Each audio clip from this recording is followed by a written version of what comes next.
Those aren't the crews we're watching. We are watching Norwich School up against Latymer Upper School. And this is the crew from Norwich School on the Berkshire station. Well, they've gone up absolutely off like the clappers at Norwich. You can see the stroke men there really pushing it as they swing into the race. It's neck and neck off the blocks. There's the Latymer crew, stroked by the young Flynn Traeger. And they're driving on quite nicely, quite a tight unit. You can see the way the blades are aligned there. A strong start from both crews, and they're absolutely parallel, neck and neck, as we pick them up alongside. And I think the crew from Norwich know it's going to be a tough race up against Latymer. Their quote from yesterday was they're feeling very happy to have got through to race on the Thursday. They're facing Latymer and they know it's going to be a tough day today.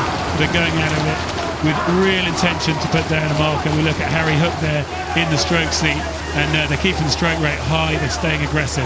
Yeah, I'm really impressed actually with the way that the Norwich School crew went off there. They know they've got their work cut out, and they really went off like they meant it, like their life depended on it. You could see the determination in the eyes of the guys in the boat there, and actually they're doing pretty well at this point.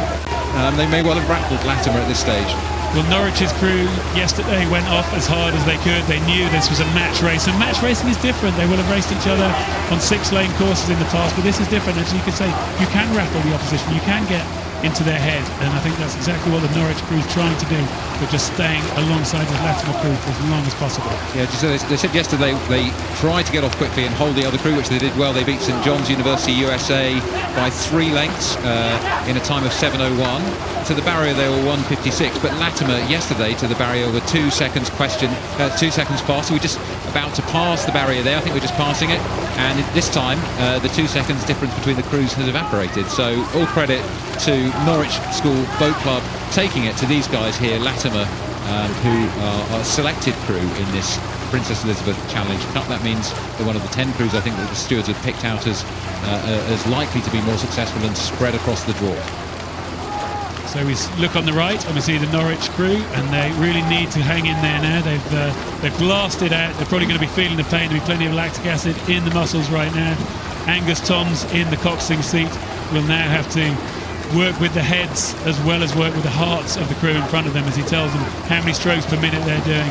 And then they're moving into this quiet phase of the course, and he's now got to keep his crew going.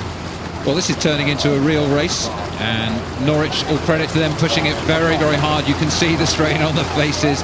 There we can see in the middle of the boat, Oliver Udi, one of the bigger guys at 86 kilos, levering it away, really leaning back on it, and that's good because he's getting the weight on the oar and lifting it along, lifting it past the oar as it goes through the water, and they are still on terms. Well, they're still hanging in there, the Norwich crew. I think the blade work looks a little bit more ragged. We saw they're at 35 strokes a minute just by having a look at the stroke meter that was attached to the rigger for the cox there, Angus Toms, to be able to look at. It looks like there's a little more efficiency about the Latymer crew, but this will be surprising them that they only have about a length here coming through forward. Yeah, I clocked them both at 35 strokes a minute, so they're stroke for stroke, man for man, metre for metre through the middle of the course. Latymer have just pulled out now. It looks like the water's a bit calmer here. I think you've got a little bit of a crosswind I observed earlier in the day, and coming into a little bit more sheltered territory here. The water looks quite benign, but actually it's got a bit of movement on it. It's a bit lively, this water here. There's launches coming up and down. It's rather trickier to row than it might look from these lovely shots above. And it's good for you to have got out on the water and just got a feel for this Henley Regatta. What's the atmosphere feeling like for you when you're out this morning? It's always tremendous. I last raced here successfully 30 years ago in the Wyfold Challenge Cup for Notts County Rowing Association. So it's just a joy to be here on the water, and somehow the adrenaline and the feel of Henley is special. It's so different from any other regatta, as you well know, Greg. Side by side, but in this laned course. And there we see in the grandstand, that's in the stripy blazer, is Richard Phelps, father of James Phelps, who sits in the 5 seat of the Latymer School crew. Proud parent. His other son earlier on was racing for Brown University in the stroke seat. So just within the last 30 minutes, he's had 2 sons to watch coming down the Henley track.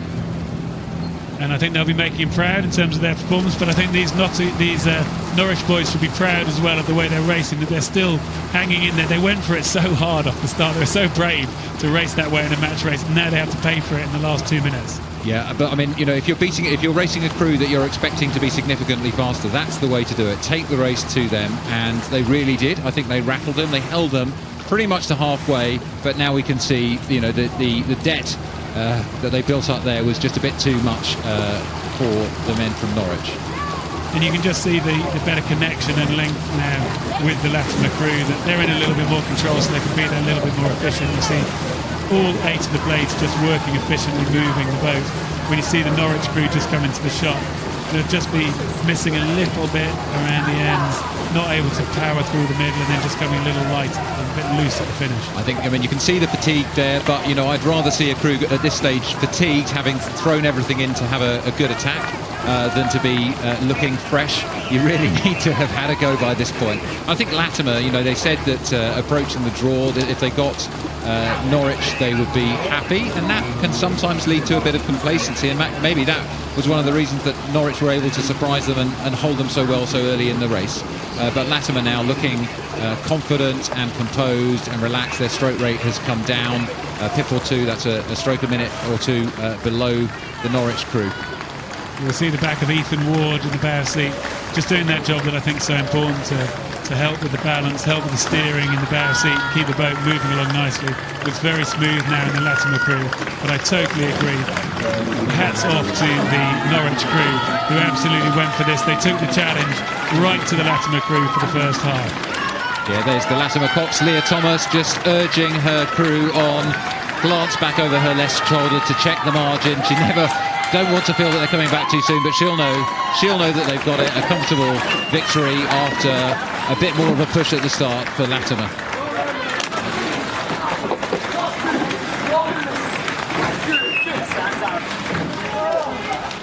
Well, they slump over their oars and completely spent. They left nothing out there. That's a win for Latymer over Norwich.